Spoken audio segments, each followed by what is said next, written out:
talk about technology, and it's kind of one of those things that you either love or you hate. It can make things really complicated and confusing, and your files are never where you want them to be, or it can make things streamlined, and it can create new opportunities that weren't there before.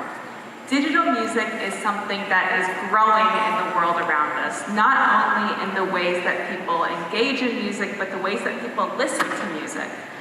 Digital music, although, is not being echoed in our practice in that growth. We don't see a lot of digital musicians in our practice, and we also aren't doing that much digital music with our patients. I'm sure I'm not the only person to discover that when my patient asks me to play Kanye West for them, that's really hard to do on my guitar. And so digital music is a way to do that. So what do I mean when I say digital music? For the purposes of this presentation, I'm going to combine digital music and electronic music and just refer to both of those as digital music. So digital music, if we follow Huggle's definition of digital music, is music that is principally using computers.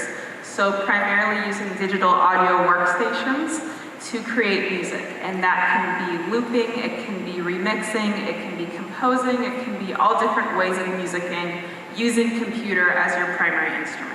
There's also electronic music, which is a little bit different.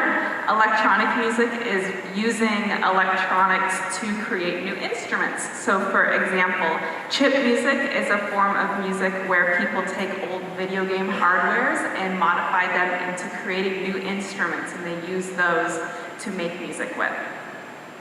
So I'm also going to be using Eliot's philosophy of musicianship during this discussion. And when Eliot talks about musicianship, they talk about all that is musicking, so including everything from conducting to performing, remixing, and even listening and engaging in music that way. So why aren't we seeing more of this digital music here in music therapy? I've identified 3 fundamental roadblocks to why we're not seeing more digital music. The first one is perception of digital music, the second one is education, and the third one is access. So when we talk about digital music and the perception of digital music, a lot of times we hear things like, well, that's not real music, or well, that's not a real instrument. How am I going to use that? How is that going to change what I'm already doing? How is this going to impact my patients differently than the acoustic instruments that I'm used to? And when we talk about the issue of, well, is this real music, I want to pose a question. And that is, what's the point of music therapy? Are we here to make music? Or are we here to improve quality of life and work on non-musical goals? We're a room of music therapists, we know the answer to that one. It's about the non-musical goals. And we also know that patient-preferred music is what's going to be most effective in treating our patients. So if someone wants country, we're going to give them country. If someone wants rock and roll, we're going to give them rock and roll. And if someone wants digital music, we should give them digital music as well, because it's not about the music, it's about the process and those non-musical goals that we're working towards. We also get into the question of, well, is that a real instrument? And I want to give an example of working on fine motor skills. So we know that using a piano is a great way to work on fine motor skills. And playing the piano is using the same fine motor skills that you would be using on a MIDI keyboard or a MIDI instrument of some sort. And if the sounds coming out of that MIDI keyboard are more appealing to our patient, that might be more motivating than putting them on a piano.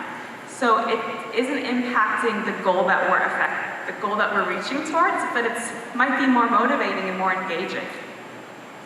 When we talk about perception, another researcher that talks a lot about this is Ryan Bledsoe, and one of the things that she talks about is the way that people who are digital musicians perceive themselves, as well as the way that others are perceiving them, and the way that our culture perceives them.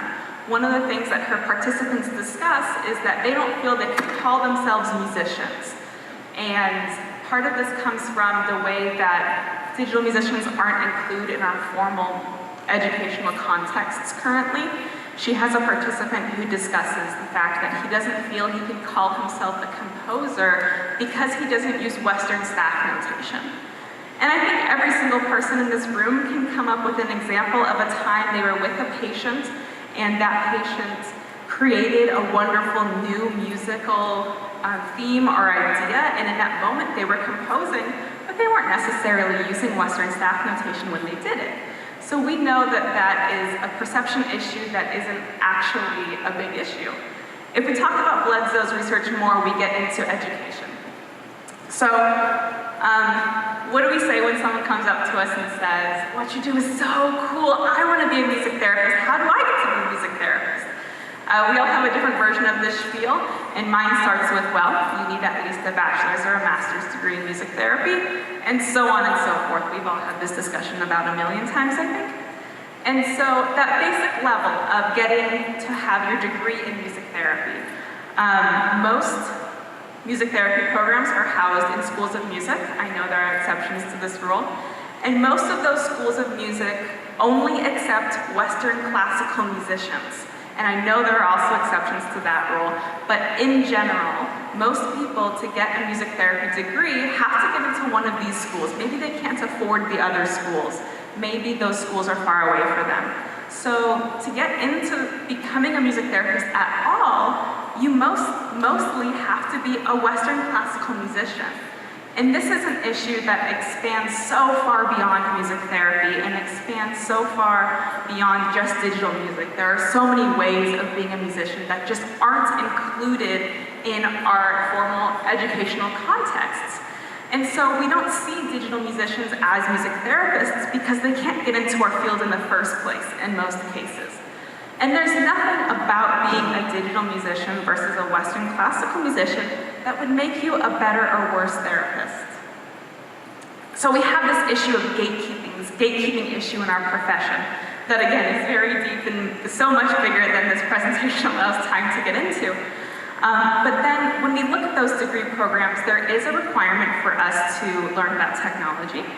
But technology is so quickly changing and technology has so much to it that often that one semester or those 2 semesters that you spend on technology just aren't enough time to cover all that is digital music and to really dive in and get that deep look at what you need to learn digital music and to become a digital musician. Digital music, because it has been forced out of our formal educational spaces, are in what education researchers refer to as informal learning spaces. And this means the internet or meetups that people have informally with others where they're teaching each other. And this leads us into our next issue of access. So the access roadblock is a little bit of a myth. When we think about technology, we think, oh geez, that's expensive. How am I going to afford all these instruments? This is a whole new thing that I need to get into. How do I do that? And I want you to think about how much you spent on your last guitar. And then I'm going to tell you that you can begin your journey into digital music for free. There are free softwares you can get. You need a laptop or a tablet to do this, but most of us have access to that. And MIDI controllers you can get for about $50. So you can begin your journey into digital music for less than it probably cost you to get that guitar, right? So because digital musicians have been forced into these informal learning spaces, it has kind of a nice side effect for us in that it makes the education easy for us to access. You can find YouTube tutorials, you can find these spaces and be welcomed into them to learn about this kind of music. And I'm by no means advocating for keeping them in informal learning spaces. We should include them into our profession, but it helps us to get access to learn how to do these things. So we're excited. We want to include digital musicians. We're ready. We want to move forward. What do we do? Where do we go from here? I want to present the SAMR model by Puentedura, and that's a little hard to read, so I'll read it for you. This model starts at the bottom, and Puentedura researches integrating technology into education contexts. So we're going to look at his work and then rework it a little bit to fit into music therapy. So the first level of this model starts at substitution, where the tech acts as a direct tool substitute with no functional change. From there, we move up to augmentation, where the tech acts as a direct tool substitute with functional improvement. From there, we move to modification, where the tech allows for significant task redesign, and then up to redefinition, where the tech allows for the creation of new tasks that were previously inconceivable. So in music therapy, if we're looking at substitution in digital music, this is when we have things like recorded music or using digital instruments in a way that doesn't provide a functional improvement towards our goal. If we move up to augmentation, this is when the tech acts as a direct tool substitute with functional improvement. So when we're looking at adaptive instruments, when we're looking at ways of engaging digitally that have some sort of functional improvement towards our goal. And then modification, where the tech allows for significant task redesign. This is when we get into things like digital composition and these ways of approaching our goals that we can't really do with acoustic instruments, but aren't changing the project in general. And then redefinition, and this is where digital music can really shine, because this is where we have things that just aren't possible without the technology. Things like looping, things like digital sounds, things that expand beyond the possibilities of acoustic instruments. And so by following this model, we can start to integrate technology into our practice. Excuse me.